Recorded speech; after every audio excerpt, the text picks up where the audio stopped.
तो आज की इस वीडियो में हम लोग देखने वाले हैं क्वेश्चन नंबर 13। ठीक है ना, हिंदी मीडियम और इंग्लिश मीडियम दोनों में देखने वाले हैं सर।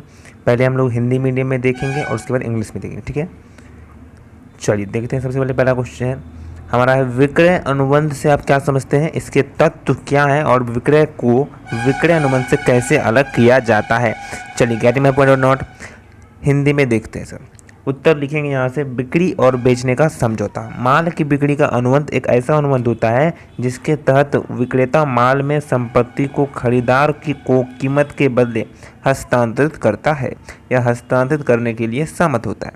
मतलब क्या बोल रहा है सर कि जो माल की बिक्री है, बिक्री का अनुबंध एक ऐसा अनुबंध होता है जिसके साथ जो विक्रेता होता है वो माल में संपत्ति को खरीदार को कीमत के बदले, उस पैसे के बदले क्या देता है, वो सामान को देता है।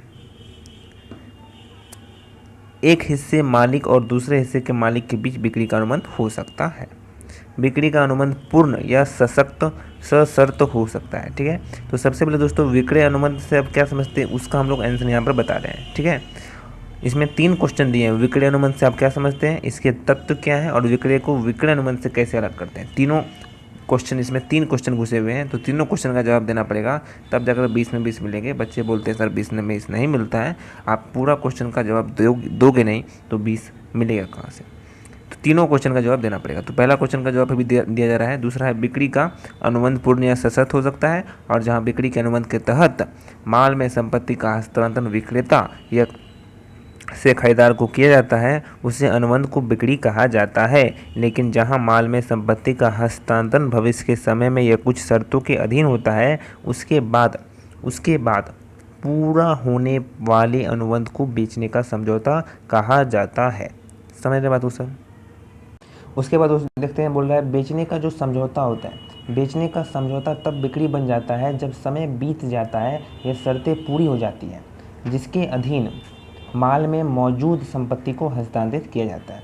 तो ये था दोस्तों पहला का क्वेश्चन। अब दूसरा बोल रहा है, दूसरा क्वेश्चन यहाँ पूछ रहा है कि इसके तत्व क्या है। तो तत्व देखते हैं फटाफट से। बिक्री के अनुबंध के तत्व, माल की बिक्री अधिनियम 1930 से हम देखते हैं कि बिक्री के अनुबंध के गठन के लिए कुछ तत्वों का अस्तित्व होना चाहिए। वे इस प्रकार है। पहला, 2 पक्षों की उपस्थिति अनिवार्य है, जैसे कि एक अनुबंध में के मामले में होता है। बिक्री के अनुबंध में कम से कम 2 पक्ष होने चाहिए, एक विक्रेता बनेगा और दूसरा क्रेता बनेगा। ये सब तत्व है, मतलब एक तो विक्रेता होना चाहिए और दूसरा क्रेता होना चाहिए, एक ही इंसान नहीं होना चाहिए, 2 अलग अलग होने चाहिए। दूसरा, बिक्री के अनुबंध में मौजूद खंडों को अपना दायरा केवल चल संपत्ति तक ही सीमित है, अचल संपत्ति नहीं होगा। तीसरा, महत्वपूर्ण तत्वों में से एक कीमत पर विचार करना है। मूल्य की कीमत में एक कीमत मुद्रा में और वस्तु के रूप में नहीं चुकानी पड़ती है। यह वादा किया जाता है कि कीमत पर विचार यह वास्तविक या फिर वास्तविक भुगतान आंशिक रूप से वस्तु के रूप में और आंशिक रूप से धन के रूप में हो सकता है, लेकिन कभी भी केवल वस्तु के रूप में नहीं होता है। चौथा, माल की संपत्ति का स्वामित्व विक्रेता से खरीदार के पास बदलना चाहिए। बिक्री के अनुबंध में, जैसा कि हमने अनुबंध के तत्वों में देखा, एक प्रस्ताव देना होता है और फिर स्वीकार करना होता है। प्रस्ताव विक्रेता द्वारा दिया जाता है और फिर खरीदार दूसरा स्वीकार लिया जाता है। ठीक है, अगला यहाँ पर है, बिक्री का अनुबंध पूर्ण या सशर्त हो सकता है। अनुबंध के अन्य आवश्यक तत्व जो हमें पहले ही देख चुके हैं वे भी यहाँ मौजूद होने चाहिए। किसी अनुबंध के महत्वपूर्ण तत्व जैसे पार्टियों की योग्यता, वस्तु और विचार की वैधता आदि किसी भी अन्य अनुबंध की तरह मौजूद होने चाहिए। ठीक है सर। आइए, तीसरा यहाँ पर सवाल पूछ रहा था कि विक्रय को विक्रय अनुबंध से कैसे अलग किया जाता है। तो ये जो तीसरा क्वेश्चन था, इस तीसरे क्वेश्चन का जवाब हम लोग सर देते हैं। समझ रहे बात को। चलिए देते हैं इसका आंसर। अंतर के बिंदु कुछ देखिए यहाँ पर। समय के अनुसार जो बिक्री होती है वो तुरंत होती है, लेकिन बेचने का जो समझौता है वो भविष्य और सशर्त में होता है। ठीक है सर। स्वामित्व का हस्तांतरण ये तुरंत होता है और ये भविष्य में होता है। उसके बाद दोस्तों, जोखिम जिम्मेदारी मतलब क्रेता को तुरंत हस्तांतरित कर दिया गया है, यहाँ पर माल हस्तांतरित होने तक विक्रेता के पास रहता है। अनुबंध स्थिति में पूर्ण अनुबंध होता है, यहाँ पर चल रही व्यवस्था। सामान शामिल है, कौन सा सामान शामिल है, तो विक्रेता के स्वामित्व वाला मौजूदा सामान, यहाँ पर भविष्य का सामान बेचने का प्रस्ताव। ठीक है। मूल्य निर्धारण, तुरंत ठीक किया गया है, यहाँ पर परिस्थितियों के आधार पर निर्धारित किया जाता है। मूल्य परिवर्तन के कारण होना चाहिए तो क्रेता की जिम्मेदारी, विक्रेता की जिम्मेदारी। शर्त और वारंटी स्थिति अधिक प्रासंगिक, वारंटी अधिक प्रासंगिक। अधिकार हस्तांतरण, सभी अधिकार निहित रूप से क्रेता को हस्तांतरित किया जाता है और यहाँ पर स्वचालित रूप से हस्तांतरण नहीं किया जाता है। ठीक है, उसके बाद दोस्तों विवरण है। विवरण आधारित बिक्री क्या है? बिक्री और बिक्री अनुबंध दोनों पर लागू है, यहाँ बिक्री और बिक्री अनुबंध दोनों पर लागू है। ठीक है, तो ये था दोस्तों इसका डिफरेंस, बिक्री और बेचने का समझौता, इसको सेल और एग्रीमेंट टू सेल करते हैं। समझ रहे बात को सर? आइए देखते हैं इंग्लिश मीडियम में, what do you understand by contract of sale, what are its element, how is a sale distribute on agreement to sale. इसमें 3 क्वेश्चन दिए हुए हैं, तीनों क्वेश्चन का जवाब देना होगा सर आप सभी को कि what do you understand by contract of sale. तो इसका पहले हम लोग जवाब दे देते हैं, उसके बाद दोस्तों हम लोग नेक्स्ट का आंसर देंगे। Sale and agreement to sale, जो सेल और एग्रीमेंट टू सेल इसका मतलब क्या होता है? A contract of sale of goods is a contract whereby the seller transfer और agree to transfer the property in goods to the buyer for a price. There may be contract of sale between one owner and another. मतलब जो contract of sale होता है goods का, एक ऐसा contract होता है जहाँ पर सेलर ट्रांसफ़र करता है या फिर एग्री करता है ट्रांसफ़र करने के लिए प्रॉपर्टी ऑफ गुड्स, गुड्स की प्रॉपर्टी, गुड्स की ऑनरशिप टू द बायर। यहाँ प्रॉपर्टी का मतलब ऑनरशिप होता है, ठीक है, जायदाद नहीं होता है।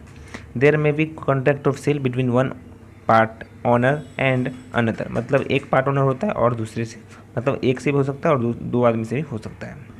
एक कॉन्ट्रैक्ट ऑफ सेल में भी एब्सोल्यूट और कंडीशन भी हो सकता है।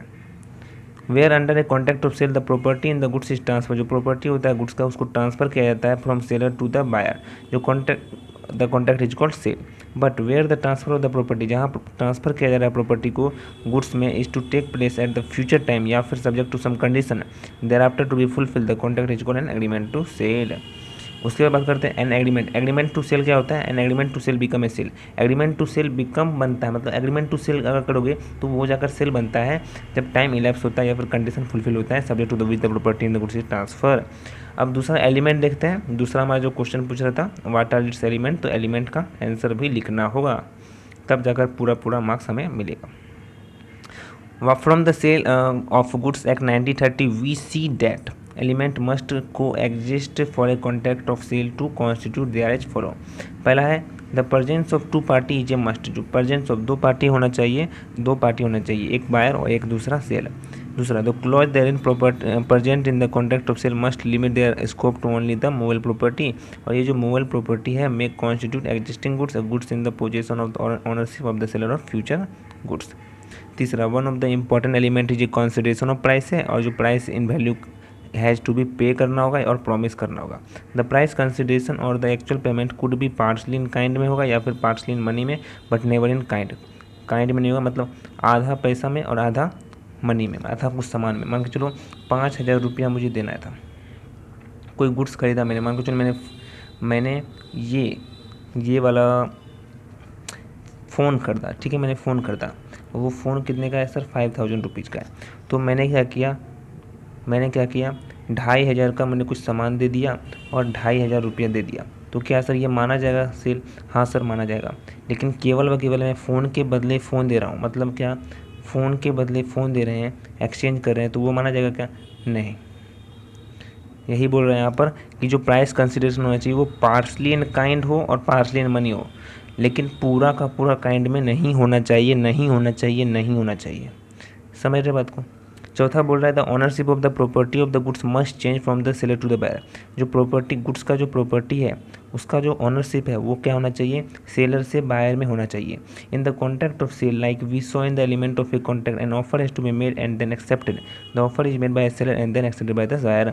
मतलब सबसे पहले क्या होना चाहिए? जो प्रॉपर्टी है, ओनरशिप का प्रॉपर्टी है, जो भी गुड्स है उसका जो ओनरशिप है वो हमेशा सेलर को बायर को देना पड़ेगा in the contract of sale में। जैसे कि हम लोगों ने देखा था कि जो एलिमेंट ऑफ कॉन्टैक्ट होता है वहाँ पर सबसे पहले क्या होता है, ऑफर होता है, उसके बाद एक्सेप्ट किया जाता है। तो offer is made by seller and then accept by the buyer. Offer दिया जाता है सेलर के द्वारा और एक्सेप्ट किया जाता है बायर के द्वारा। गेटिंग माई पॉइंट और नॉट।